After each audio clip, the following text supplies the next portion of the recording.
Good morning, everyone. I hope that you can hear me okay. Welcome. This session is called On the Ground 2020, Before, During, and After Unrest. I'm Hannah Allam, and I'm an NPR reporter, and I cover extremism on the national security team. So these issues hit very close to home for me. I now pack for some domestic assignments the same way I used to pack for assignments in Libya or Iraq. And that's what we're going to be discussing today, just practical tips and best practices that you can put in place immediately to better protect journalists in this turbulent time. Just this morning, we woke up to the news that yet another reporter was attacked. He was doing his job covering a protest, a coronavirus protest in New York, was violently attacked by a mob. And that is, that's sadly something that's happening with regularity. And those kinds of scenes, they're disturbing. They don't deter us from doing our job, but they do make us stop and think about how can we do this in a more, how can we improve safety? What do we think about beforehand? What do we think about in the middle of one of those protests or rallies or potentially violent events? And then, what's the aftermath like, and what to look for there? So those are the kinds of sort of nitty-gritty discussions we're going to have today with some of the smartest people who are looking at studying these topics. First off, I just want to give a shout out to the ONA for hosting this important and timely discussion, and a huge thanks to our sponsor, the IWMF, that's the International Women's Media Foundation, and I'm a proud IWMF board member and have seen up close the kind of incredible work they do to keep journalists safe and to make our newsrooms more inclusive and representative. The IWMF is known for its international work supporting women journalists, their work and press safety. Increasingly, though, those programs are happening here as well on the domestic front for the very reasons we're going to be talking about today. I just want to highlight one of those programs. It's the U.S. Journalism Emergency Fund. It's a $500,000 fund. As far as we know, I think the biggest of its kind. And it's available to all genders, and it offers help with medical, trauma, and legal issues. And as well, the IWMF is also deeply involved in digital security and has some online courses and tips on that front too. But that's just one of many organizations and resources we're going to talk about today. And that really is the main takeaway. Whatever size news outlet you represent, whatever the budget you have for security, there are steps you can take immediately, and there are resources and groups out there who are able to help guide some of those tough decisions. We're going to break the conversation up into three parts: before, during, and after covering unrest, leaving lots of times for question and conversation at the end. And we're going to start with Eliot Stempf from Buzzfeed, where I used to work before joining NPR. And I must say, I was so impressed with the security operation there on the digital and physical security front. It was sophisticated, innovative, and I think we're going to get to hear about that today. Eliot's head of high risk for Buzzfeed. He's based in London, but works on securing BuzzFeed offices and news teams around the world. Eliot's going to start off by tackling what to do beforehand. So Eliot, welcome. And what do managers need to know? And what are the decisions that go into sending someone to one of these potentially dangerous situations? Well, Hannah, thank you so much for the introduction here. And thank you also to ONA and IWMF for the opportunity to be speaking here. I have to say how honored I am also to be doing this alongside Hannah, you and Allie and Emily here, who I've had the opportunity to learn so much from over the time.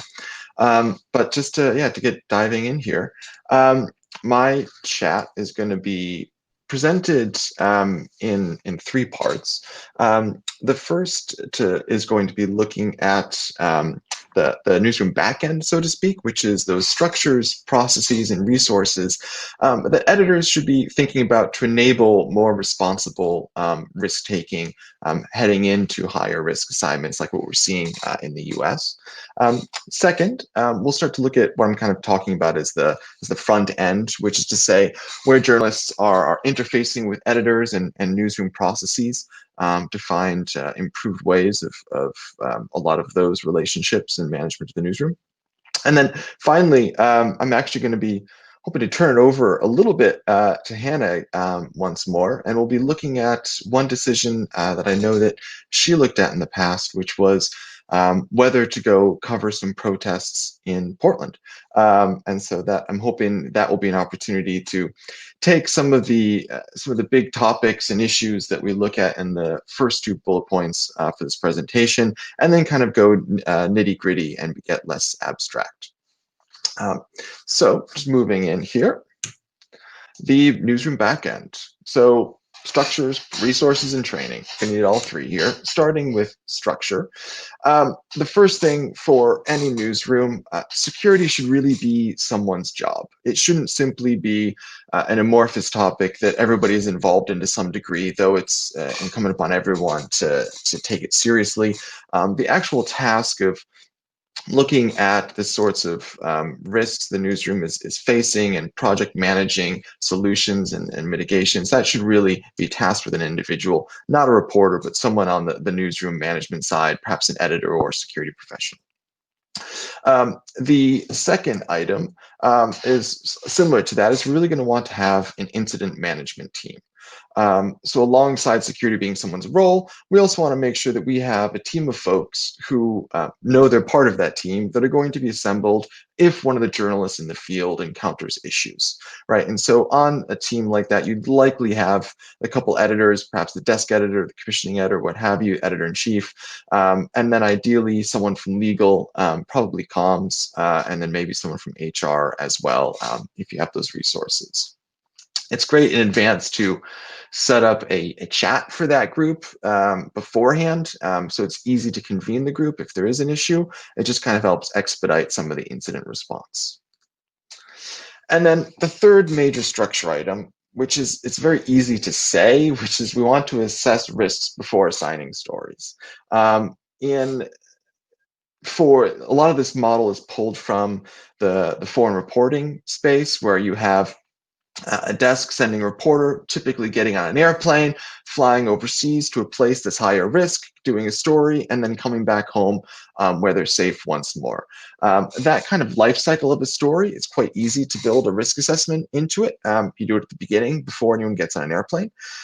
This becomes much more difficult, I think, for a lot of the protest and investigative reporting that's increasingly part and parcel of domestic US reporting, where the protests are happening just outside the reporter's door, right? And so they're saying, oh, I just want to pop outside and go see this thing.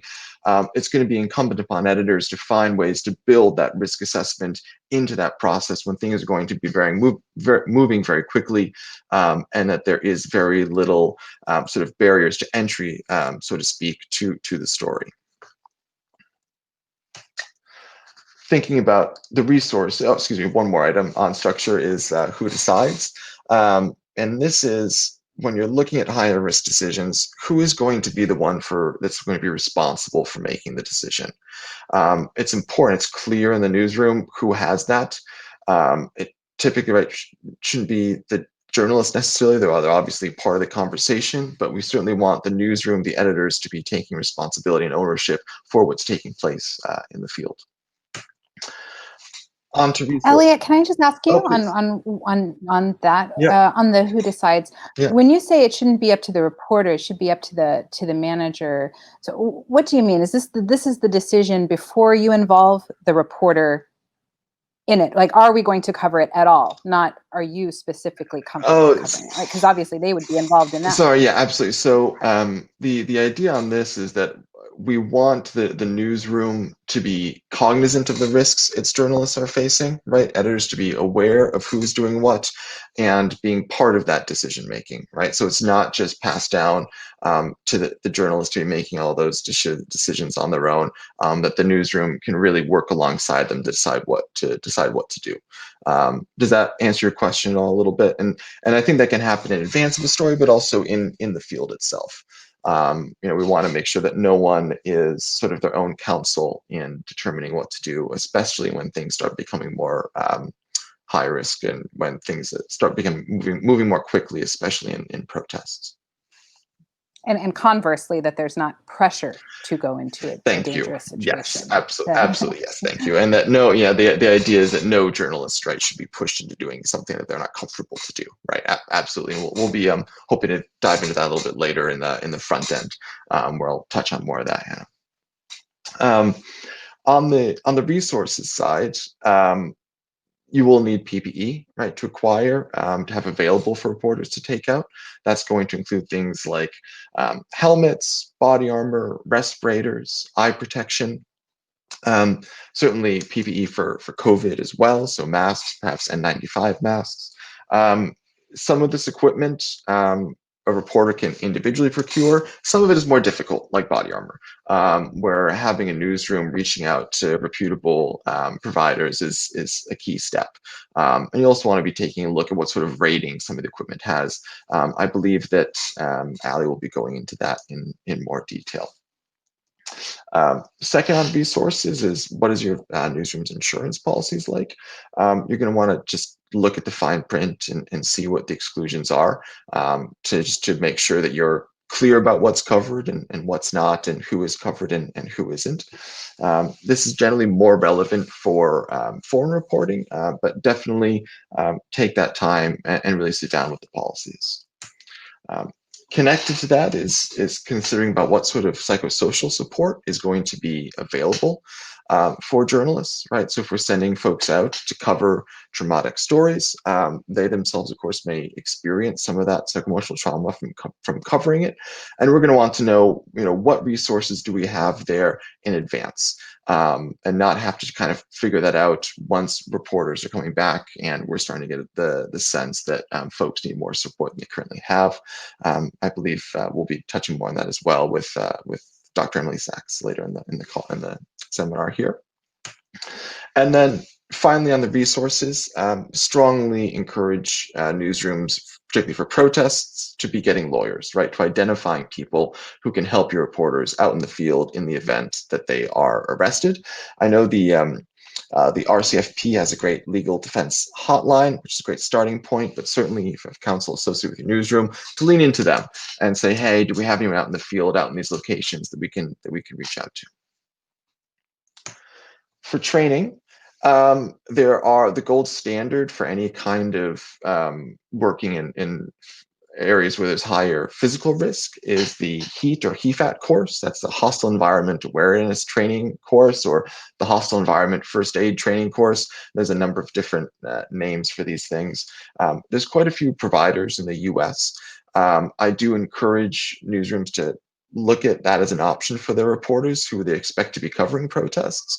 I encourage editors to try the trainings themselves before sending reporters, as the trainings can really differ from one provider to the next, and you'll just want to know what your reporters are getting trained in and thinking about and going through. This Eliot, COVID is certainly complicated. On the security thing, well, you were going to get into the COVID thing, but I did want to, to say, I mean, I've seen some HEFAT courses actually change. I remember when I first started doing them going to Iraq, it was about terrorist negotiation, hostage, how to behave as a hostage. And now I have seen some of the refresher courses evolve into more sort of domestic issues, mob, rally. Have you seen that? Are there things to watch for? How do you know you're going to get the most up to date, and it's not an outfit or a company that's still sort of preparing you to go to Iraq 2003, That's a great question, and a lot of it is just really strongly vetting the curriculum with these course providers beforehand and say, what are we learning here? Does it match what my newsroom needs? I definitely, one area where things, information changes quite quickly alongside the general themes of the curricula is also the medical background of who the medical trainer is.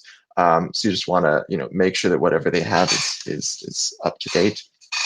And then again, I think it's that idea of really going through the course first. And if you choose a provider, knowing who their instructors are each time, as sometimes a provider will have different instructors over the course of years or even in a single year. And so it does require some kind of really being aware and engaged in that process, not just saying, oh, it's a security company, they'll train them, go ahead and do it. No, you really want to be a partner in those conversations and making sure you're getting the right product that you need for your folks. Great. And you were about to, I think, go into coronavirus, which is another Oh yeah. security So, factor we have to take into and account. this I don't have a great answer for right now whatsoever. I don't think anybody does, which is how we're going to be doing these trainings in the period of COVID. I know some course providers are looking at ways of doing it, and certainly some newsrooms are.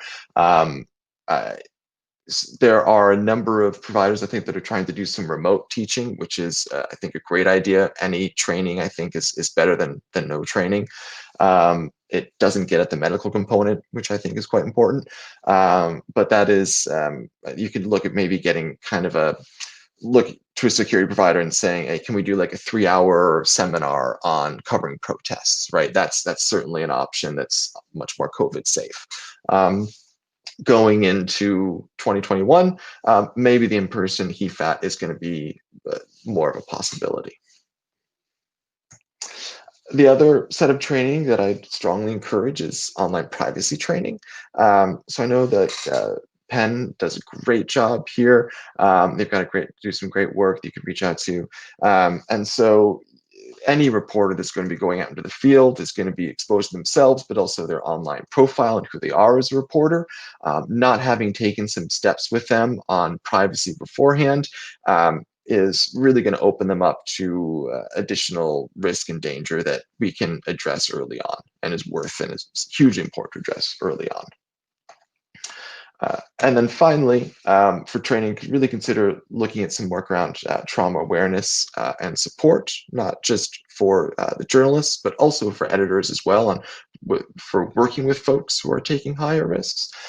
We've done quite a bit with Dart, who is fabulous and has been just an invaluable resource for our newsroom over the years. And again, I think Dr. Sachs will be speaking a little bit more about that in the next sessions. Now looking at the front end, right? So if we've talked a little bit about some of the structures you want to have as a newsroom, before even thinking about some of this higher risk reporting, how are we going to be working with journalists once they're in their fields? And when we're looking at, who is going to cover what story and how we're going to go about doing it, the first thing I really want to emphasize is the importance of knowing your journalist, right, and understanding their risk profile and who they are. And their risk profile is going to involve things like ethnicity, gender, age, their background with the story, or sources, or the audience of the story, health conditions, right, that might mediate their relationship with how they access the space, and also just who else they might be working with also is important. So there is, I think most newsrooms are quite comfortable and accustomed to talking about particular threats facing, for instance, a white man who's operating as a foreign correspondent in the Middle East. I don't think very controversially suggest that newsrooms are altogether less effective talking about particular threats that might be faced, for instance, by Black women or trans journalists. And I think there is a huge importance also creating that space in the newsroom to talk about some of those challenges of risk and identity. But importantly, all of those conversations, right, a journalist risk profile is going to change dramatically based on the nitty gritty of the story. And everything just really has to be taken, and looked at case by case. I'm hoping Hannah later on this talk will get a chance to dive into some of this in a little bit more detail. The other thing I would say, particularly for domestic reporters, is many people don't want to take risks, right? For many people, going out and getting injured in the course of pursuing a story is simply not an acceptable risk. I think editors need to be very aware of who those folks are and being sure they're not spending time on stories where that's simply likely to happen. I think there's another difference here with the foreign reporting world, where sort of a higher appetite for risk taking. There's sort of a self-selecting group of journalists who will often do that sort of work. In domestic reporting in the US, that's just not the case, right? And so be very cognizant, back to Hannah's point, of who decides. We certainly do not want any reporters covering any stories that they themselves do not feel comfortable to reporting on and are aware of the risks that they're incurring in the course of it. And I think we'll get more into that later, but I mean, again, I'm so glad you brought that up. And it really is, I mean, different outlets have different abilities to even provide that kind of protection. And yeah, but there are, like you said, just baseline things people can do. But it does feel like it's the City Hall reporter who would never have thought about covering, Right. They didn't sign up to go, like you said, to a Right. conflict zone. But what do you do when the protest is at City Hall and Right. you are a part of that? And so I just think even just making the mental shift of this once sort of peaceful scene could turn violent. Right. I mean, I've seen really, it just takes even seeing the potential dangers can be something. I hope maybe we can get into a little more about that, where it doesn't see it, the ones that are sort of pop-up dangers. Right, right. And I think a big part of that we can look at a little bit is being very clear what the editorial direction is for a reporter. And this is where editors play a big role, right? Is clarifying for someone who's seeing a situation develop rapidly before them, what is it that we actually want? And this kind of jumps ahead to something I was hoping to discuss a little bit later, but worth doing it now, which is, I think many reporters, when around civil unrest, kind of fall into this space implicitly where it's, I'm going to stay here and witness what happens until either A, the unrest subsides, B, I'm severely injured, or C, I'm arrested. I would suggest that's not always the right editorial plan, right? And I think there's a lot of space for editors, with reporters who are looking at either intentionally or unintentionally find themselves covering civil unrest or protests. What do we actually want to get out of this, right? And I think more often than not, the answer is let's get a few interviews, see what's going on. However, if things escalate, you are not the one that's supposed to be staying there and covering that. You need to leave and get out sooner rather than later. But yeah, it's a huge part, and it's a high. It involves a lot of sort of constant communication with the journalist while they're in the field, which I think is another big shift with domestic reporting that we're seeing today. It's no longer just set it and forget it, commission the story, step away, wait for it to come back. No, you need to be constantly engaged with the reporter and make sure that all the editors on your team are aware of that engagement is part of the work that they should be doing, need to be doing to provide that backstop. Absolutely. Yeah. And I think you were getting into that with the Overwatch and the biodata. Sorry. Yeah. So yeah, we can look at a few little features of what kind of that Overwatch can look like. But still, it's sort of an advanced thing to prepare is biodata, right? Is making sure that you have the details of your folks who are going into higher risk work. And so that can include things like birth date, relevant medical history, any medications they take, emergency contacts. This, of course, is also very highly sensitive information. Definitely the area we want to reach out to HR and legal to see how you are collecting and storing that information to be sure it's being done in the correct way. And then finally, back to the issue of Overwatch, we've talked a little bit about communications and the importance of really being in contact with reporters in the field all the time. We lean really heavily into WhatsApp for that. Hugely valuable. I'm sure many others are already. Of course, one thing to keep in mind is that major protests or large demonstrations, mobile reception can be hit or miss. And so doing things like having reporters bring multiple SIM cards from different carriers can be a possible way to mitigate some of that. But really, that's just, I think a lot of us will probably remember that from the inauguration and a lot of the protests and marches around DC then. I remember reception just went to zilch, which absolute challenge. The other item is to have some check-ins and tracking for reporters. Check-ins, I think, are invaluable, right, for knowing when to expect to hear from someone on a consistent basis, especially if they're in a complex situation where the risks are increasing or variable.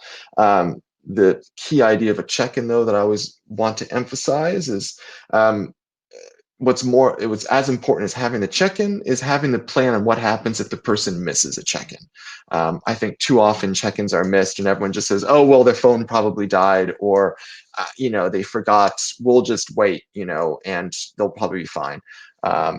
it's important to have it very clear for everyone, for both the reporter and for the editors, at what time after a missed check-in you might take additional steps to ascertain how they are or check on their welfare, and who you might be reaching out to in the field to find out, right? And this is another great thing in advance of any reporting assignment, is who else do we know in the area that might be able to help out if the editor themselves, if they aren't in the field or nearby. Tracking is certainly also a possibility, though, as mentioned with the comms issue and reception, most tracking is through mobile reception, of course, and phones. There's a number of services that do this, though, just WhatsApp, my location, works as well. That can just give you a better sense on where everyone's at, and as you're keeping track of what's taking place in the period of civil unrest, know what they might likely be impacted by. Which brings us to this third topic of OSINT, open source intelligence, which I think for a lot of us in a protest is just Twitter, right? Which is kind of keeping an eye on what's happening on the ground around a protest, being cognizant of the larger area of operation that a journalist is operating in, and being aware if arrests are taking place in one area, or if there's increasing violence elsewhere. That can certainly start to impact the reporter over time, and we might want to work with them to move them to a safer area, or use that as an indicator that, hey, it's time for this reporter to pull out. And finally, and I think this is one we discussed a little bit earlier, which is, when is it time for the reporter to leave? Very rarely, I think, is that we just want to be there forever. At some point, we're just going to say, hey, the risks are at a certain level and we're not prepared for that, right? It's starting to get violent and we don't have appropriate PPE. And though we might want to stay there, this just isn't the one for us. Or the journalist on the field isn't someone who wants to be engaged in any higher risk work. Hey, it's reaching that level, it's time to leave. And not just doing the thing where we hang out as the risks are increasing and we're not marking it and taking note of it and building a plan around it. So that was a lot of my sort of back-end discussion on some of the what the newsroom can be doing to prepare. And I know might be running over a little bit, but just wanted to perhaps, Hannah, turn it over a little bit to you. Wanted to talk a little bit together about your decision about going to Portland or not. Sure, and we could truncate it because we did get a little bit of a late start. I was exhausted, so I didn't go. No, it was there was a lot of it was this big Proud Boys rally that was happening. It was going to attract militias. It was they had promised violence. It's known as a violent group, and so some of the things that went into it. I had just gotten back from Idaho on a different militia story, so I was already kind of burned out, and I had a lot to do. The COVID danger is always there. I felt like I had just come back from Idaho. Am I going to go to risk another one? I have my son and my mother living with me. Just even do even editorially, is it worth it? And that's really what I think a lot of these come down to. It's risk versus reward.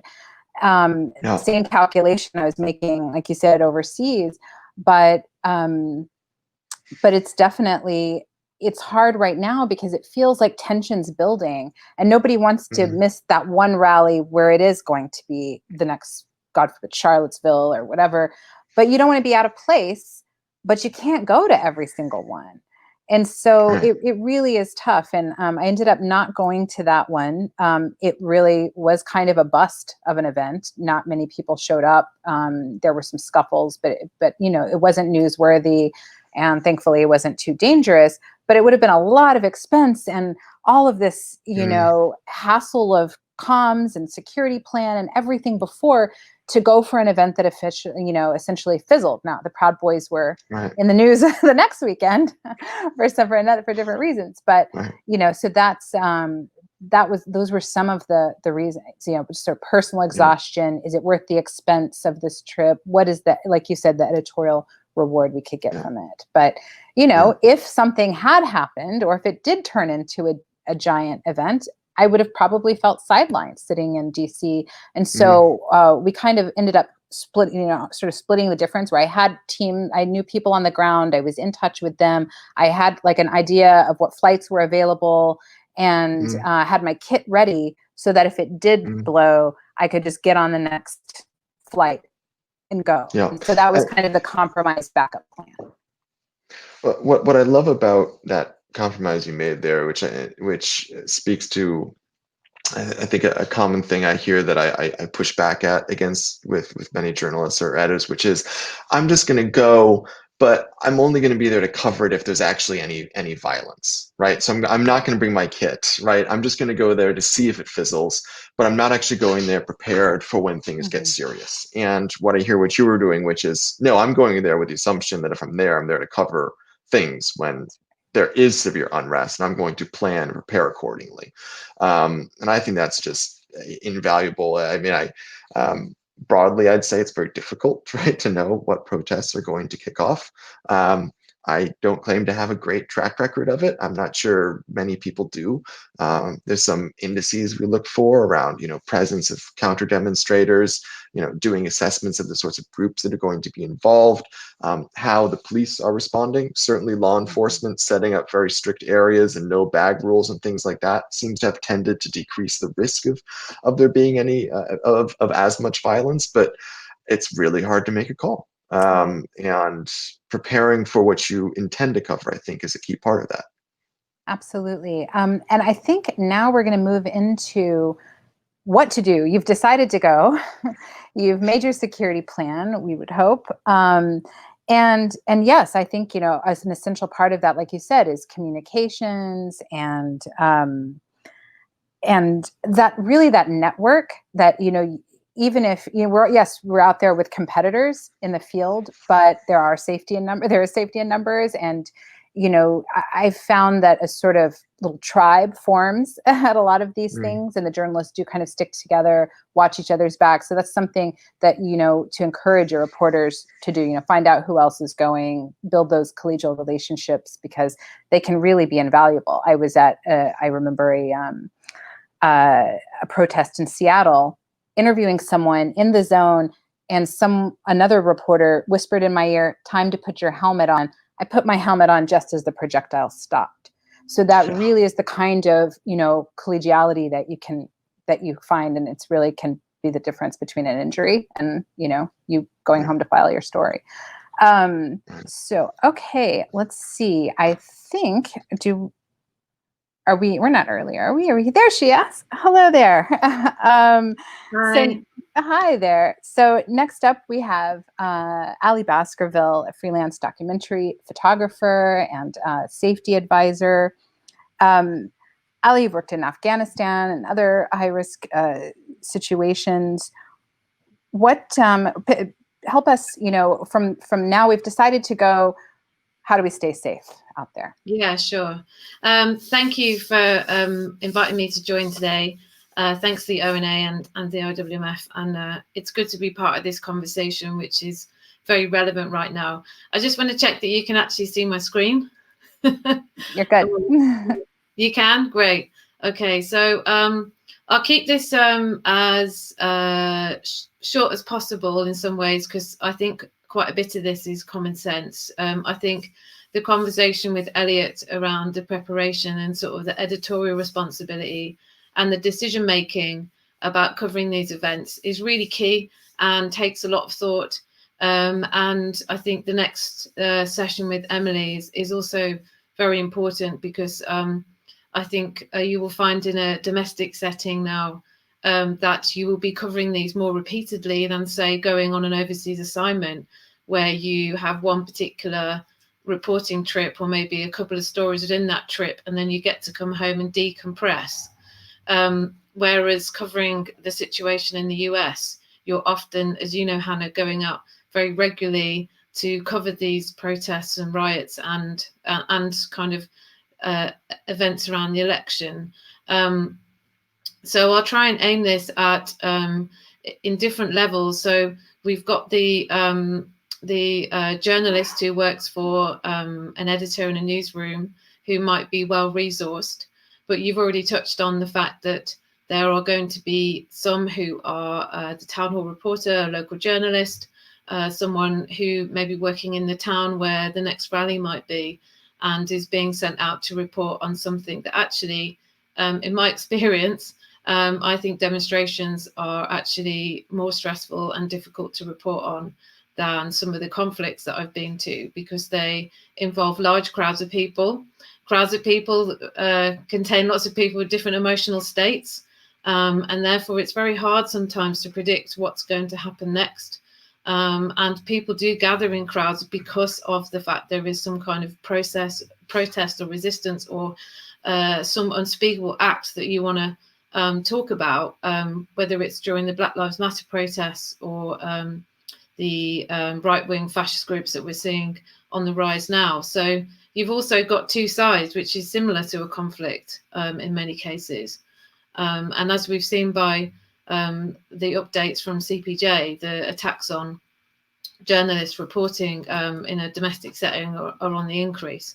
So I'll take you through some very basic preparation, a few little pointers. It's not exhaustive. There are quite a few things you can do before you head out on one of these trips. And please, Hannah, just drop any, chip in if you've got some as well, because I know you've been covering a lot of the protests recently as well.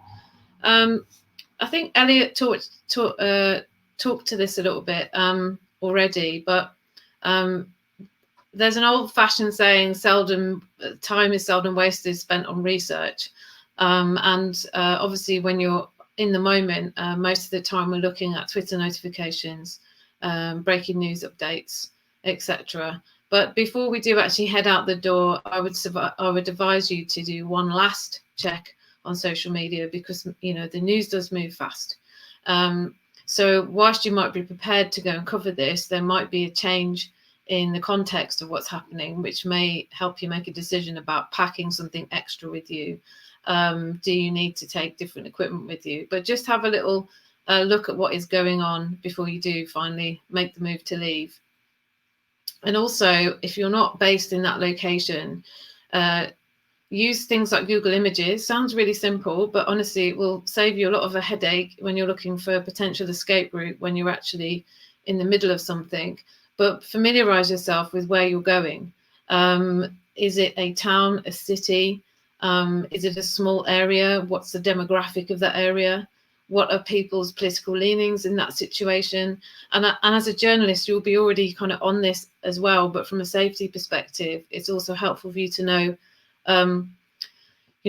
what people's intentions or the way they might treat you as a member of the press. And we all know that in the States right now, it's a very difficult place to work as a journalist because of the fake news era, and also because of the fact that, a lot of journalists are targeted.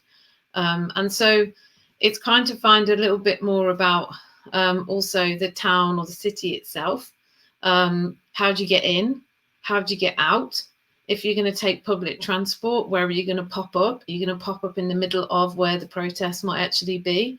Or can you take it a stop earlier, or get to public transport soon, so you get off a bit earlier and you walk in and get a visual first, like have a look round before you start getting near to kind of where the seat of the demonstration is, or where the actual meeting is. And those kind of few minutes spent just looking around before you get yourself into position are the moments where you look for your exit routes. You look for, scan around for police presence, look for military vehicles, look for groups of people that look particularly, I hate using the word suspicious. It sounds a bit like they're walking around like this, but are there small groups of people, pockets of people? Are they wearing militarized clothing? And I think when you've been doing this a while, you do get a sense of looking for familiar faces, right? So that kind of knowing the area is also about kind of knowing the groups of people you're going to meet in that research phase, or looking into that before you actually get your feet on the ground and walk in there.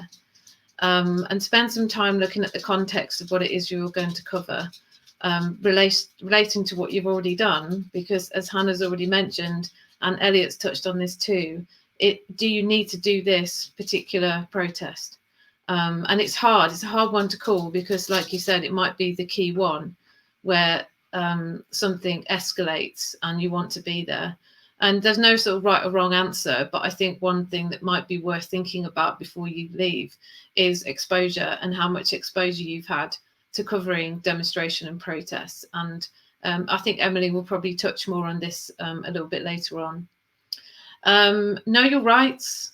You have rights, and I know they're frequently infringed, but in the context that we're in now, but at least have a phone number or a contact info for someone in the legal team that might be able to support you.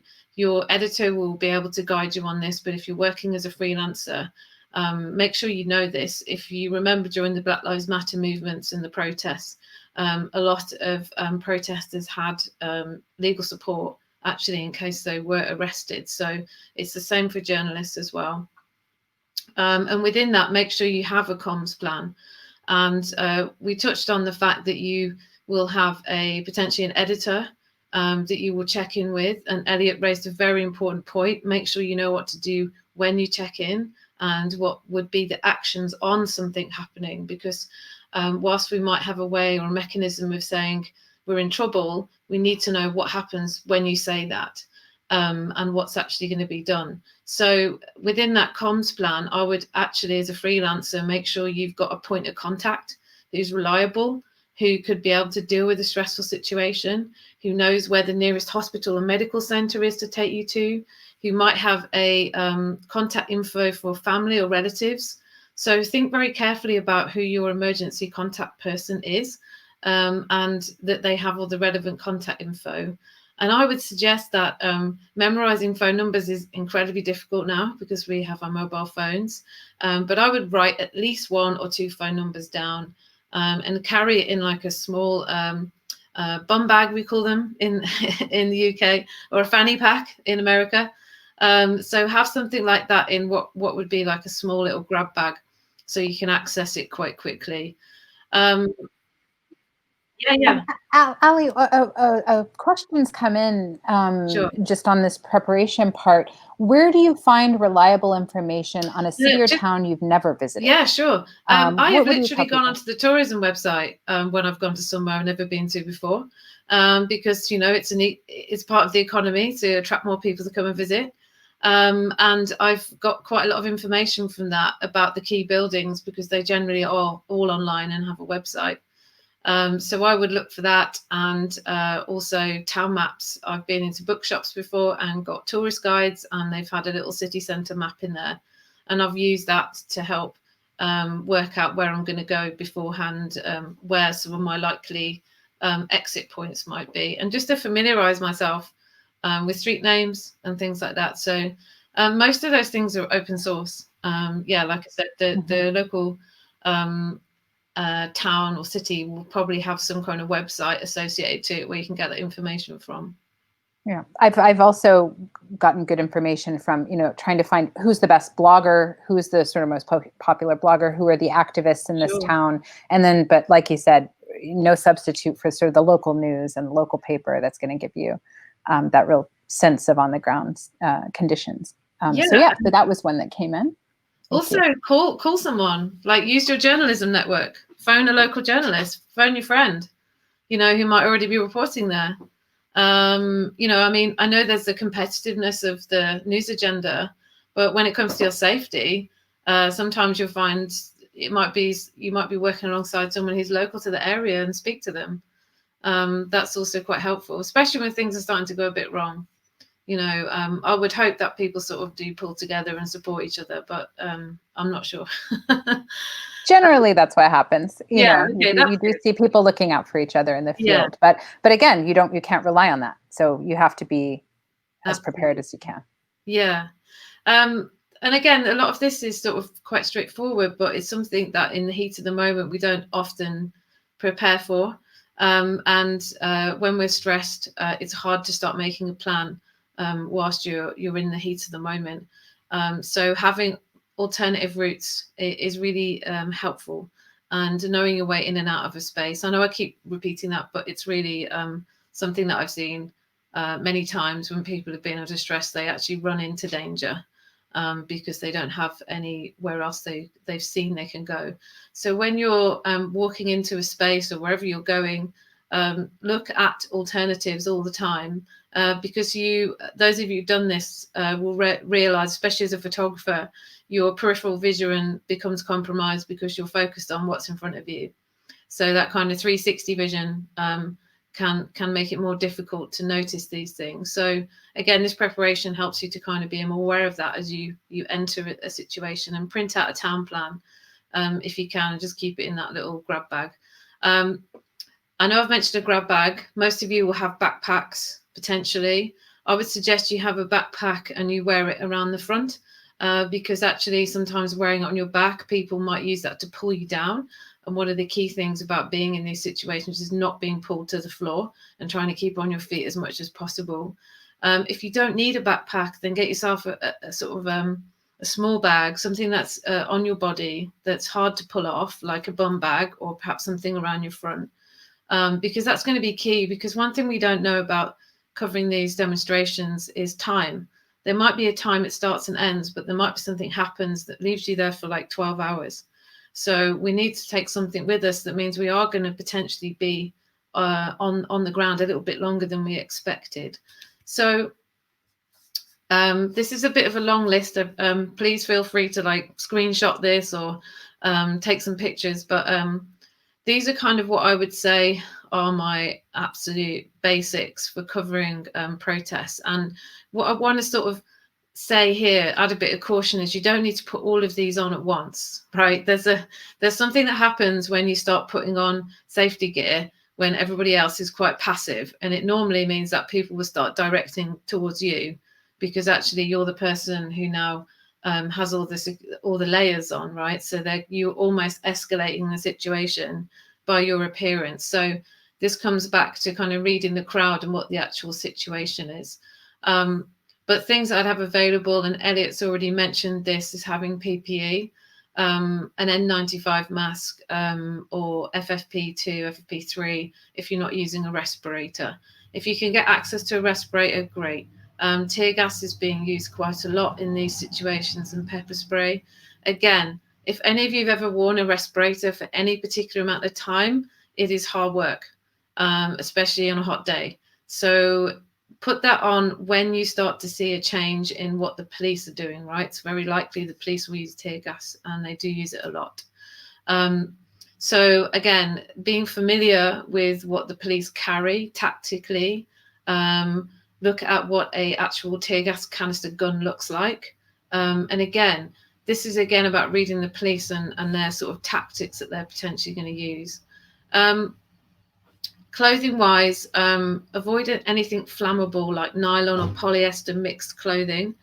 Again, if there is going to be any sort of any potential kind of use of any petrol bombs or things like this, then you want to make sure you're not wearing anything that's going to go up. And if you can, try and wear long sleeved tops. One of the injuries we see a lot in demonstrations is grazes and cuts and scrapes, because obviously, you know, things can happen getting close to other people. So try and keep those parts of your body covered, because actually, if you get injured in this situation, it can be quite difficult to get to any kind of medical help. And on that, make sure you've got a first aid kit with you, a very basic one. You don't need to be carrying a trauma dressing or a tourniquet. Just make sure you've got a basic kind of first aid kit with you. Also think about loose fitting clothing, things that can be grabbed. Avoid wearing those kinds of clothes. I'm not saying go out in a wetsuit so that, you know, you've got the tightest thing on possible. But think about how loose your clothing is, because again, it can be grabbed. And wear sturdy footwear. Make sure you've got something on your feet that you can run in that's kind of robust, protect your toes. Think about crush injuries, people standing on your feet. Get a good pair of boots if you're going to cover this sort of stuff. Also, Ali, yeah. In the time, I think we're going to have to skim over some of it. But in terms of the, what's the important point here about what you look like, you know, the avoiding military fatigues. And I think that's one too, where, you know, there's been a tension of, do we wear the big press sign? Do we not? Sometimes I take my NPR lanyard off. Sometimes I keep it on. What are a couple quick points on that? And I think we have to move on to make sure. We do. Sorry. So military fatigues will put you in the place of being potentially part of a right-wing movement, so therefore targeted, because that's what they tend to wear. Black so sort of tactical gear and those sorts of things. Tactical gear, anything like that. You could be misidentified, which is really important that you're not. Black coloured outfits, you might be targeted by a right-wing group as being part of a protest, being one of the protesters. So it's really difficult to. It's because they're actually quite practical clothing, but actually they also identify as potentially being part of one of these groups. And identification-wise, I think. Keep your press ID with you, keep it secure, keep it hidden, use it when necessary, maybe to get out of a barricade or out of a checkpoint. But I would avoid using it openly because of the way people are treating the press right now. So be discreet, but make sure you have it with you. And with safety gear, ballistic glasses, helmets and stab vests, we've kind of talked about a little bit. Again, some of these are luxury resources to get from a newsroom, but there are alternatives. Cycling glasses, a normal cycling helmet, you know, pads that we'd use for soccer and hockey and things like that. Carry those in your backpack. I know they're a bit of a different option, but sometimes you'll be able to get hold of these things. If you can't get hold of these things and they're using live ammunition at protests, I will go all the way back to the start of Eliot's questions of should you be covering it. That sounds harsh, but in reality, you need to be able to access things that are going to protect you. So do make sure that if you are going to go to places and there are going to be weapons, which generally are, that you can get hold of a level 2 vest if possible, which will prevent ammunition up to 9mm. I haven't got time to go to any of this, so I'm going to move on really quickly. No, thank you. Yes, I mean, this list is great. Digital safety, and I know we're going to talk about some of the resources. We'll have those resources available. Lots of stuff available online. Definitely. On digital safety, are there one or two top lines that you would leave us with, something that can be done by sort of any type of organization? Sure. Early on, deactivate your Face ID and use your PIN number instead. Okay. There's a bit of controversy about face activation and using Face ID at the moment to compromise you. So I would turn that off. And I would just make sure you've got a spare phone. That's my number one thing around digital stuff. Spare phone, fully charged, and turn your location services off so you can't be targeted. And again, as it says here, what's actually on your phone? You know, is there anything there that could compromise you? Is there anything that if someone stole that phone, they're going to find out where you live, where your family are, etc., like that? So there would be my top lines around digital safety, and there's some great resources available. IWMF have got a oh, that's my alarm. Okay, well, hey, there you go, perfect. I should get you on radio. Yeah. So, I'm going to very quickly just talk a little bit about flight, freeze, fight, and flag. And I know that Emily will probably mention something around this, but just very quickly, when you get into a protest situation, you are in that space where you could get into flight, freeze, fight, and flag when things go wrong. And again, this is why it's hard to make decisions when this starts to happen, because you're going to that more emotional brain.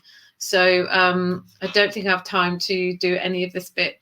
But again, we point everyone to these wonderful resources online, and in the speakers' bios as well. There's their websites with lots of information. Next up, we have Emily Sachs. Thank you for your patience. Emily is a clinical psychologist and professor at the Wright Institute in Berkeley, and has worked extensively with journalists and their advocates on addressing the high level of trauma exposure in journalism today. So we've gone to the event, we filed our story, but that's not quite the end of the story. So take us, what do we need to watch for after coming out of one of these events? Oh, I think you might be on mute.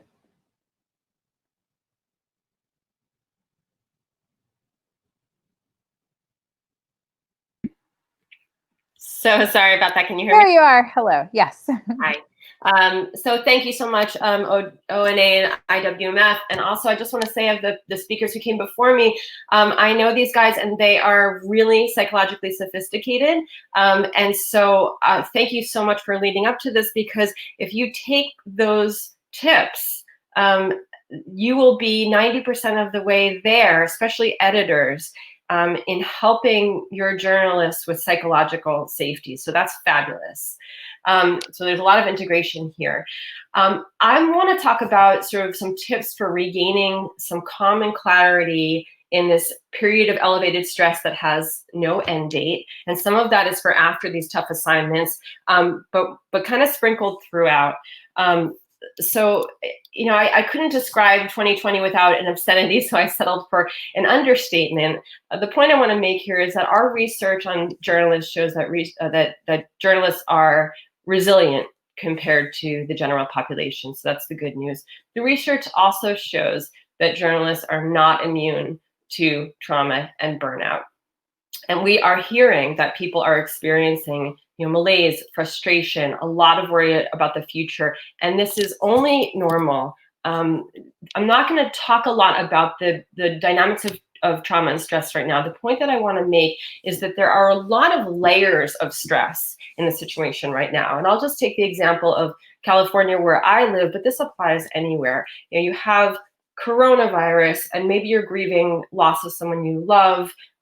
Your maybe children are at home, or you're in the isolation chamber that is your apartment if you're single, and you have the fires. So even if you're not being evacuated, you can't go out and run to release stress the way that you normally do. You've got this insane political situation, and then you've got sort of the occupational layers. And I'll just give the example of some of our Black journalist colleagues in the US right now, that on top of these other layers, there's a lot of sort of attention to being Black in the US right now, which there's some wonderful things about that. But you also certainly have some of this unpaid work of being the political correctness consultant for your colleagues, teaching your newsroom or the world about racism suddenly. And also that hasn't changed your sort of well-founded concern sometimes that if you do want to set a boundary, like we're encouraging everyone to do around these safety issues, that it might be misconstrued as not being objective enough to cover your community and that sort of thing.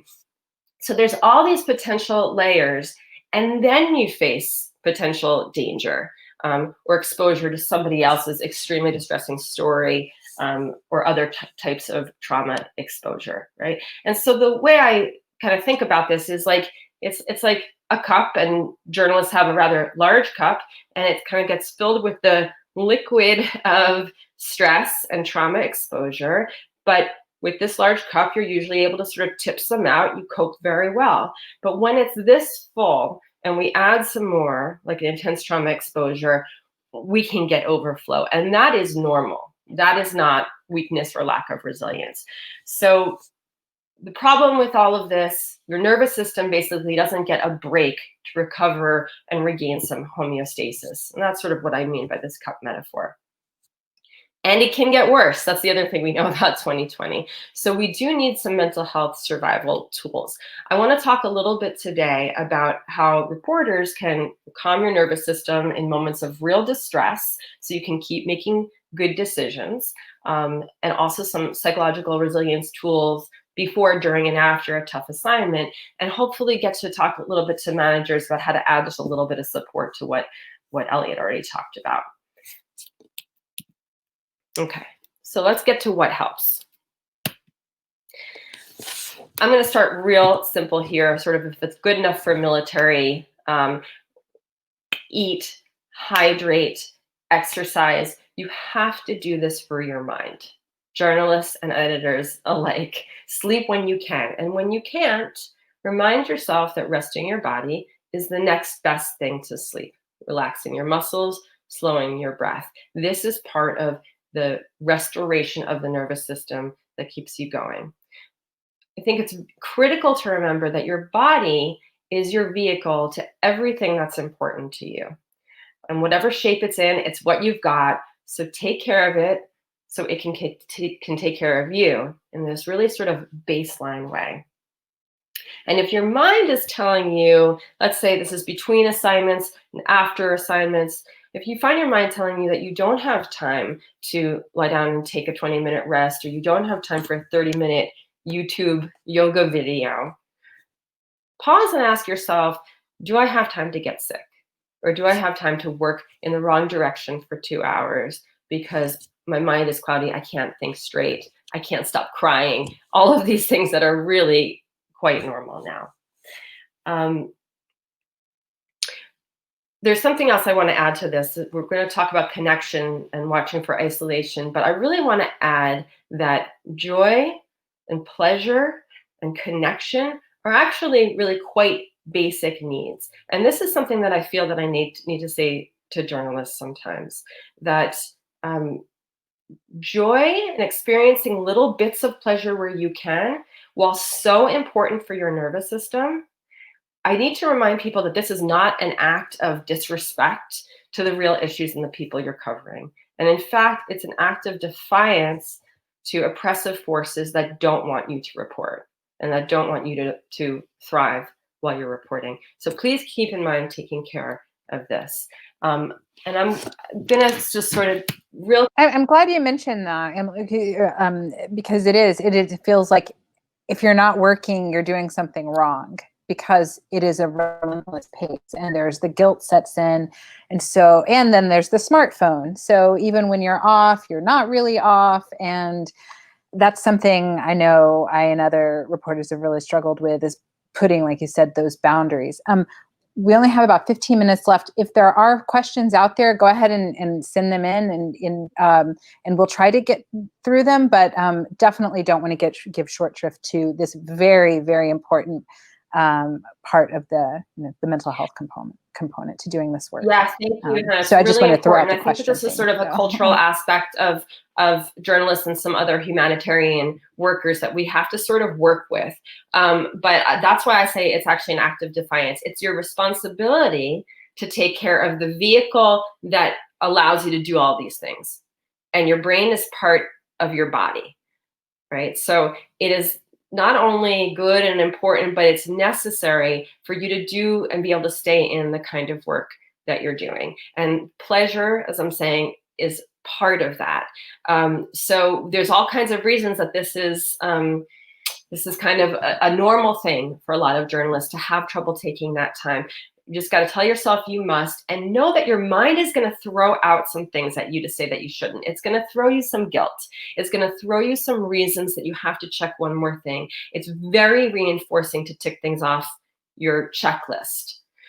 But if you are not able to pause and notice what's happening and be able to pivot if what you're doing is not working in the moment, then you're going to be working in the wrong direction and you're really going to lose time. So there's a couple things, I encourage you to take a picture of this and look up grounding, since we don't have a lot of time to go through it. But this is all about the nervous system. And when you're in a safe moment, physically safe moment, but your nervous system is all wound up and you're exhausted and your amygdala is lit up in fight, flight, or freeze, or FLAD, you need a way to tell your body that you are in a safe moment, and grounding is one of those ways. And you can do it by physical ways, by pressing your feet into the floor, squeezing your hands, and taking a deep breath.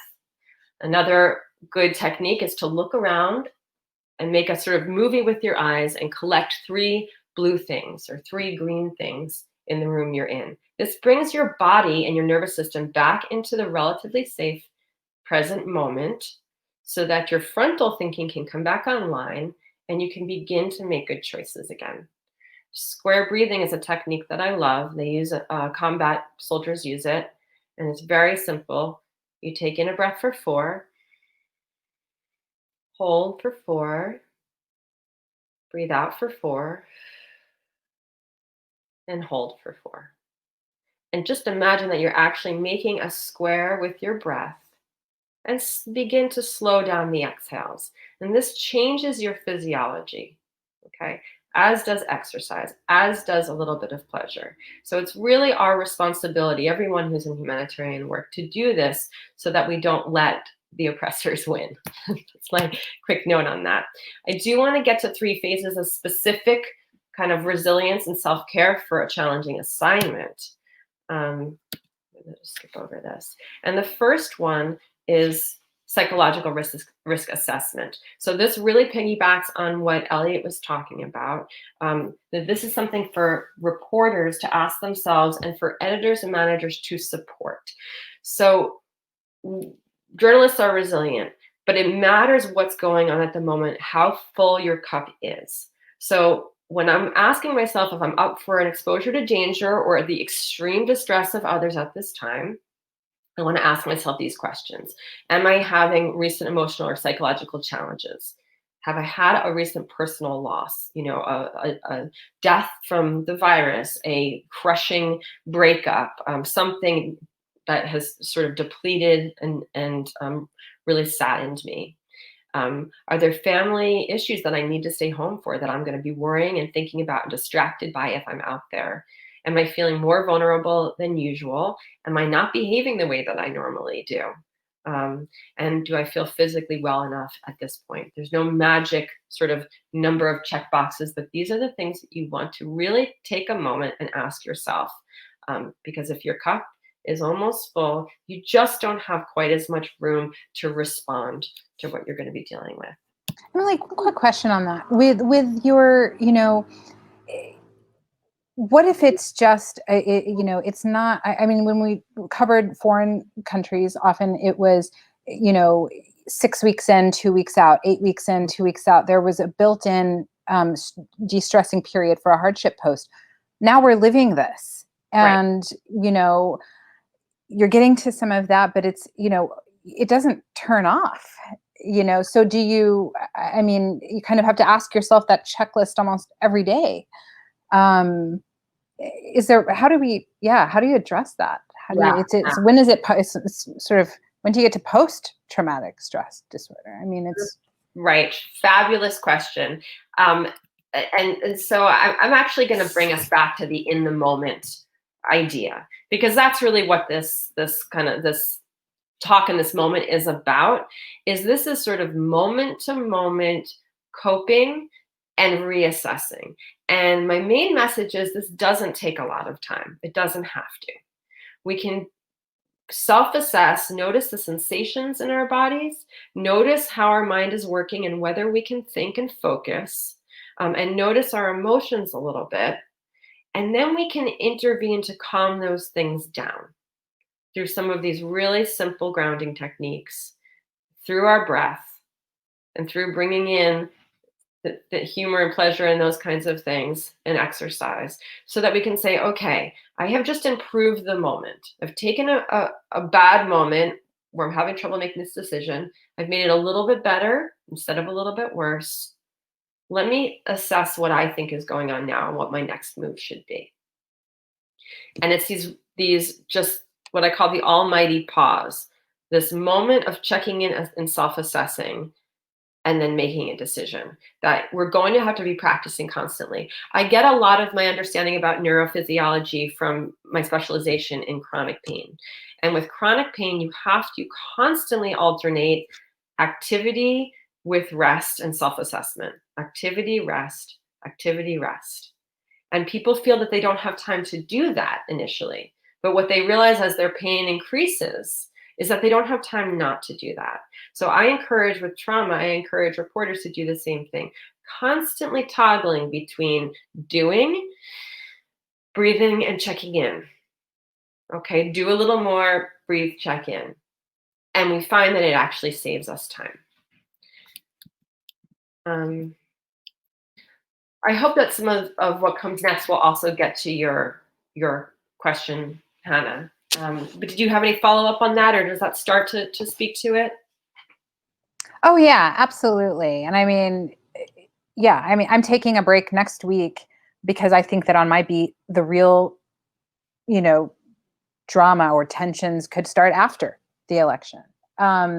And just knowing that, yes, it's the old cliche, it's not a sprint, it's a marathon. And the pacing of yourself. So anything that, you know, you can tell us to sort of, it's, you know, we're already in that sort of relentless pace. And as you said, it could get worse. So any sort of like practical takeaways that anyone could do to kind of stay grounded in this time would be great.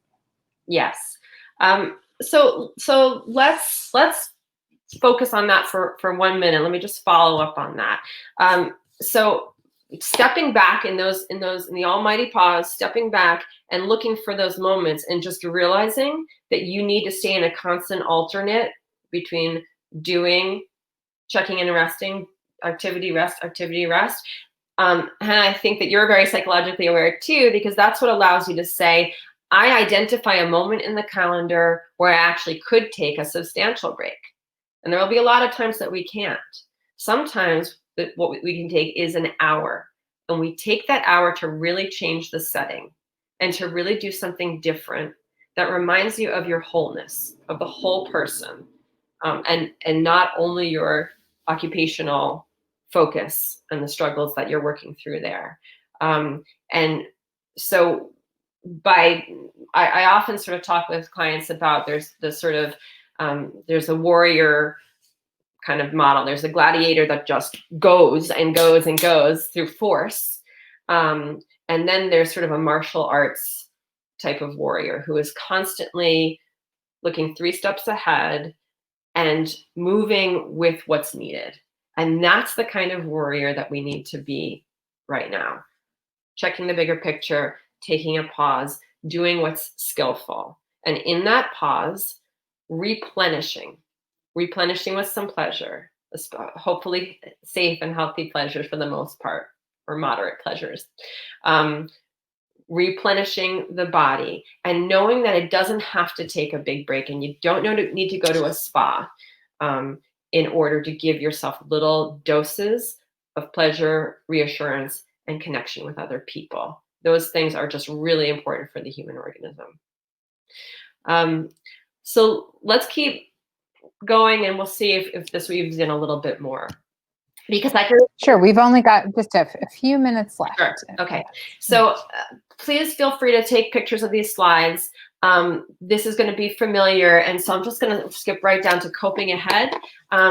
This is a kind of a neat trick of imagining what you might find in this kind of scenario, even if you can't really be sure, and visualize yourself dealing well with it. Visualize yourself calmly making decisions and completing the task. And the main point about before, during, and after psychologically is during is the time to compartmentalize, not to process. So be clear about your purpose. What am I doing here? What do I need to do to get a good story? What do I need to do to keep myself safe? And then focus and use some of that controlled breathing, square breathing, or gentle in and out to distract yourself from distressing emotions. Honor your boundaries, just like Eliot said. Now I'm facing the thing I said I wouldn't do. I'm not doing it. After, just an important order of things. Establish physical safety first. Be around the people and the places that are safe for you emotionally and physically. Do some of that rest and replenishing.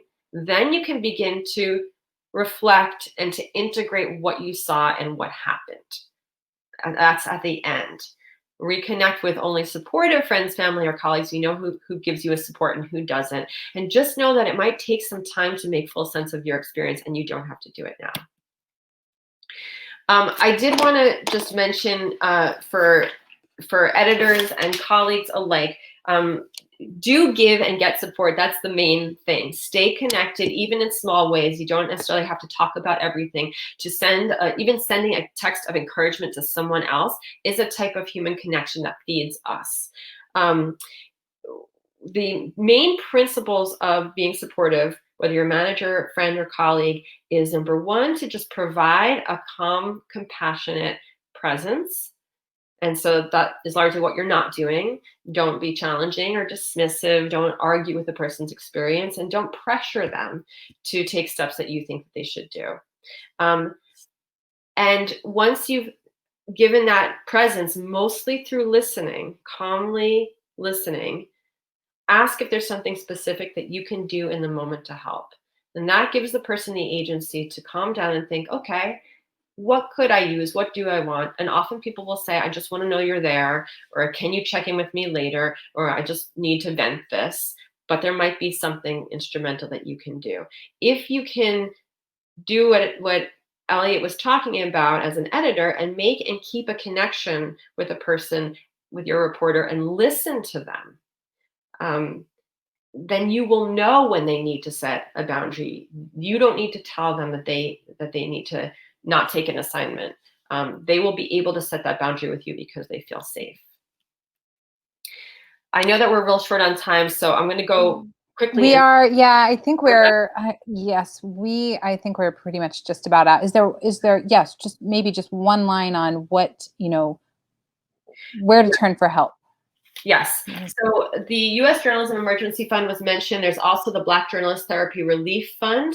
Both are excellent sources of funding for mental health services. You can apply for funding to go find a therapist. And here are two excellent resources for finding therapists. The take home is for managers to know that unfortunately there's not a database of psychologists who work with journalists and trauma. And we are actively working right now to change that. But it does take a little legwork to find a therapist, and it's worth it. So use some of these resources to do that. There are also online resources for psychological safety. And I'll stop there. Absolutely. Thank you. Yeah. Thank you so much. That's, I think, a nice place to end the discussion like this. I mean, just to recap on the before, train and prepare yourself for the digital, physical, and mental risks when you're in the zone.